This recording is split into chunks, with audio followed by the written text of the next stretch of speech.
कैसे जागृत करें सातों चक्र।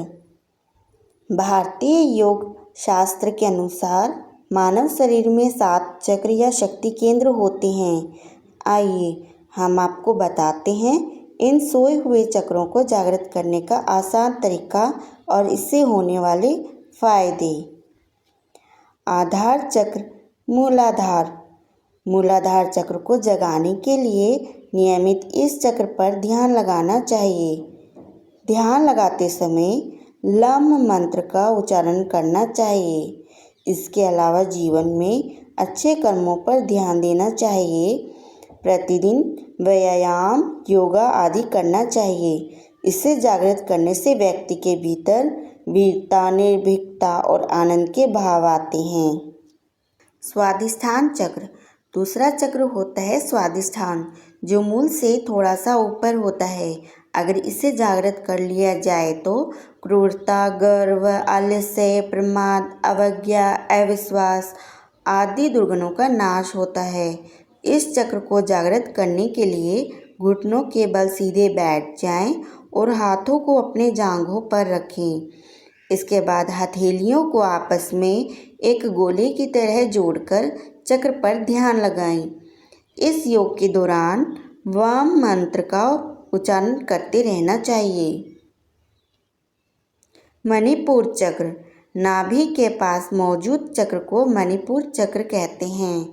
इस चक्र को जागृत करने के लिए घुटने के बल बैठकर हाथों को पेट के पास ले जाकर नमस्कार की मुद्रा में बैठ जाएं।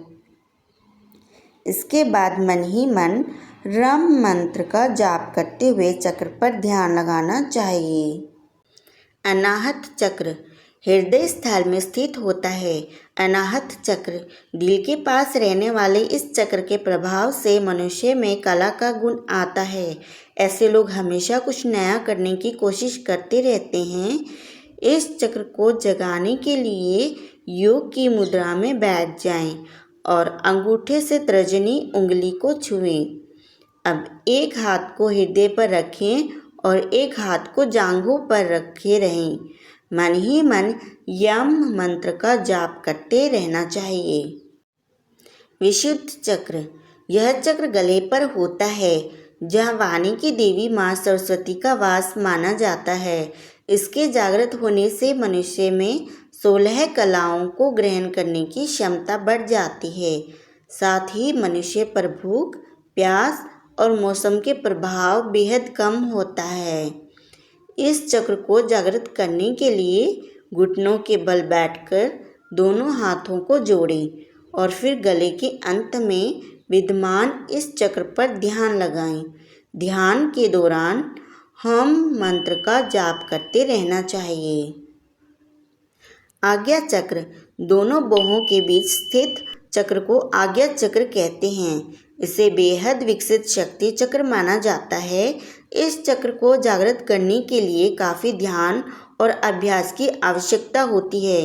इसके लिए आसन लगाकर शांत स्थान पर बैठ जाना चाहिए और अपनी तीसरी आंख पर ध्यान लगाना चाहिए। योग के दौरान ओम मंत्र का जाप करते रहना चाहिए। सहस्त्रार चक्र मस्तिष्क के मध्य भाग में है, अर्थात जहाँ चोटी रखते हैं वहाँ सहस्त्रार चक्र होता है। यह चक्र सबसे शक्तिशाली माना जाता है। इसे प्राप्त मनुष्य के लिए सांसारिक वस्तुओं का कोई मोल नहीं होता है। इस चक्र को जागृत करने का सर्वोत्तम तरीका होता है किसी गुरु की सहायता से योग करना। गुरु या किसी निरीक्षक की देखरेख में यह योग करने से काफ़ी लाभ होता है। सहस्त्रार चक्र ही नहीं अपितु सभी चक्रों को पाने या जागृत करने के लिए गुरु की सहायता लेना लाभदायक होता है। अगर आपको ये वीडियो पसंद आया तो इसे शेयर और सब्सक्राइब करें हमारा YouTube चैनल।